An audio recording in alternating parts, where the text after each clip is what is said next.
श्री गणेश बणिक संघ पक्षर माँ गजलक्ष्मी पूजा उपलक्षे शुभखुंटी स्थापन। गजपति जिला मोहना ब्लॉक हाईस्कूल छकठारे दीर्घ 11 वर्ष धरी पालन होई आसुछि माँ गजलक्ष्मी पूजा। एही गजलक्ष्मी पूजा देखिबा पई ओ माँ आशीर्वाद नेबा पई आखपाख अंचलरू बहु लोक रुंड हुअंती। एही परिप्रेक्षी ए वर्ष मध्य माँ पूजा अति जाकजकमरे पालन करिबा पई श्री गणेश बणिक संघर कर्मकर्ता माने अंटा भिड़िछंती।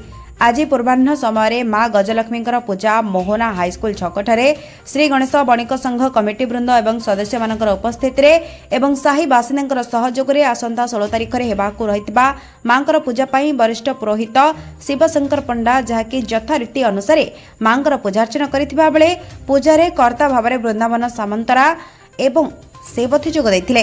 बणिक संघ सभापति टुकुना स्वाई, उपसभापति बाबुला चौधरी, सह संपादक कुना बिसोई, राजा पृष्टि, ई दिलीप कुमार, रश्मि रंजन नायक, रघुनाथ स्वार, सुनील कुमार साहू, पवित्र रणा, बाबुला साहू, मनोरंजन पंडा, किशोर पंडा, आलोक किशोर नायक, सुनील साहू प्रमुख संघर बहुत सदस्य माने उपस्थित रही कार्यक्रम में सहयोग करथिले।